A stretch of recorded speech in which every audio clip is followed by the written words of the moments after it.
जन स्वराज के राष्ट्रीय अध्यक्ष उदय सिंह का 2 दिवसीय सहरसा दौरा। कर्पूरी ठाकुर और उपेंद्र नारायण मंडल की प्रतिमा पर किया माला अर्पण। पार्टी नेताओं व कार्यकर्ताओं ने जिले के विभिन्न स्थानों पर किया जोरदार स्वागत। उन्होंने कहा, सहरसा के लोगों से मेरी पारिवारिक रिश्ता है, इसीलिए यहां आकर मुझे बेहद खुशी हो रही है। उदय सिंह ने कहा कि सहरसा जन स्वराज पार्टी का राष्ट्रीय अध्यक्ष उदय सिंह राष्ट्रीय अध्यक्ष पद की जिम्मेदारी मिलने के बाद आज पहली बार सहरसा आए हैं, जहां उन्होंने पार्टी पदाधिकारियों और वरिष्ठ नेताओं के साथ बैठक की और पार्टी के संगठन और कार्यक्रम की समीक्षा की। साथ ही उन्होंने आगामी विधानसभा चुनाव को लेकर दिशा निर्देश भी दिया। राष्ट्रीय अध्यक्ष पूर्णिया मधेपुरा होते हुए सहरसा पहुंचे। यात्रा के दौरान जगह जगह पर उनका नागरिक अभिनंदन किया गया। इसी क्रम में मधेपुरा के बीपी मंडल चौक, कर्पूरी ठाकुर चौक, सहरसा के यादव चौक आदि स्थानों पर बड़ी संख्या में पार्टी और उनके समर्थक ने उनका जोरदार स्वागत किया। ढोल नगाड़े के साथ समर्थकों ने उन्हें फूल माला से लाद दिया। इसके साथ ही उन्होंने कॉलेज चौक पर स्थित उपेंद्र नारायण मंडल और कर्पूरी चौक पर स्थित कर्पूरी ठाकुर जी के प्रतिमा पर माला अर्पण किया। राष्ट्रीय अध्यक्ष ने सहरसा के पूजा वेविकेट हॉल में आयोजित जनसभा को संबोधित किया। जनसभा में हजारों की संख्या में लोग मौजूद थे।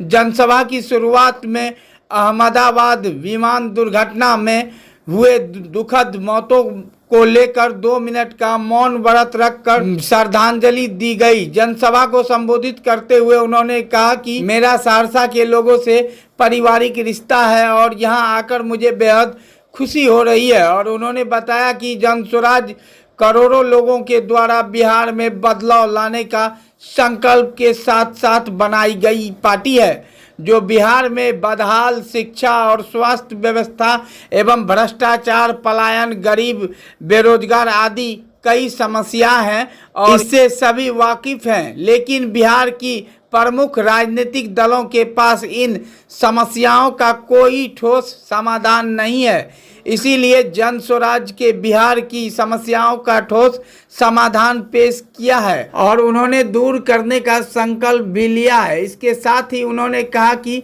आज बिहार में अफसरशाही चरम सीमा पर है। जनता की समस्या सुनी नहीं जा रही है और प्रशासन जवाबदेही से भाग रहे हैं। उन्होंने यह भी कहा कि जन स्वराज पार्टी का मकसद है एक जवाबदेह, पारदर्शी और जनता के केंद्रित प्रशासनिक व्यवस्था का स्थापित करना। राज्य चुनाव समिति के अध्यक्ष श्री किशोर कुमार मुन्ना ने कहा कि जन स्वराज का उद्देश्य है बिहार में व्यवस्था परिवर्तन करना और इस बार अपने बच्चों और शिक्षा रोजगार के लिए वोट दीजिए। इस अवसर पर जिला अध्यक्ष नवल किशोर ने कहा कि जनसभा को संबोधित करते हुए कहा कि अब वक्त आ गया है, बिहार में बदलाव की नई शुरुआत होनी ही चाहिए। और उन्होंने कहा कि जनता सालों सालों से समस्याओं से जूझ रहे हैं, लेकिन उन्हें न तो कोई सुनवाई मिलती है और न ही कोई समाधान। इस कार्यक्रम में राज्य चुनाव समिति अध्यक्ष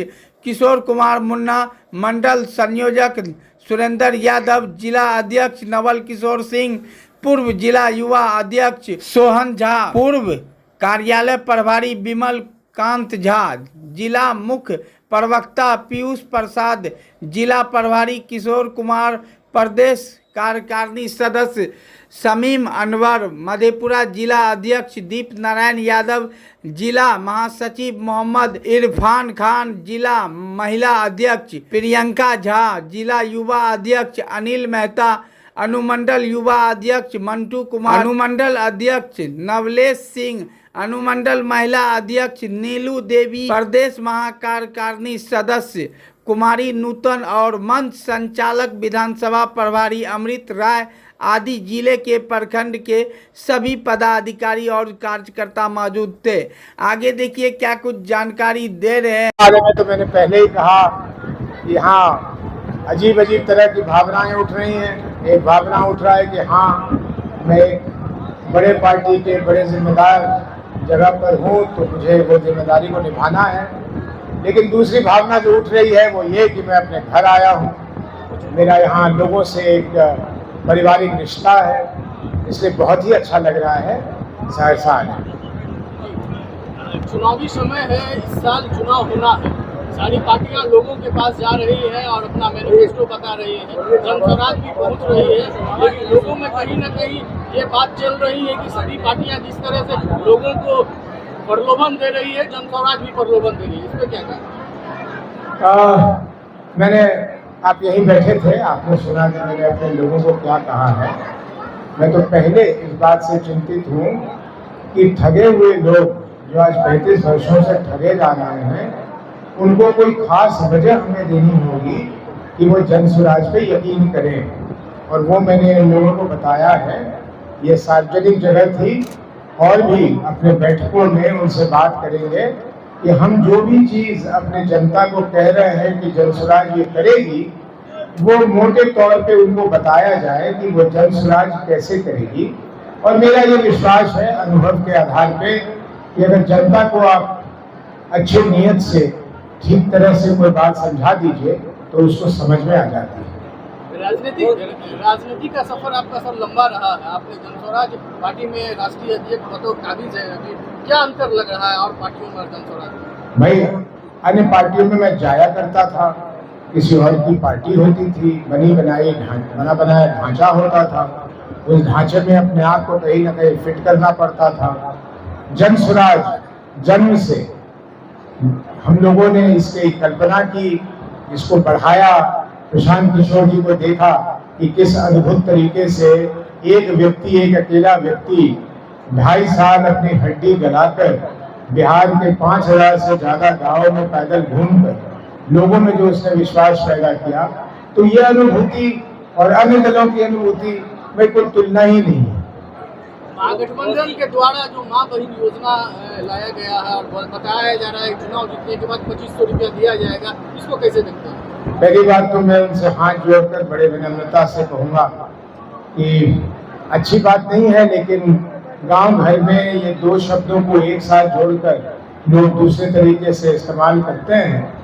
तो माँ बहन योजना के बदले अगर इसके नाम को वो बदल लें तो ज़्यादा अच्छा होगा। और दूसरी बात, 2500 दे, 5000 दे, बहुत खुशी की बात है।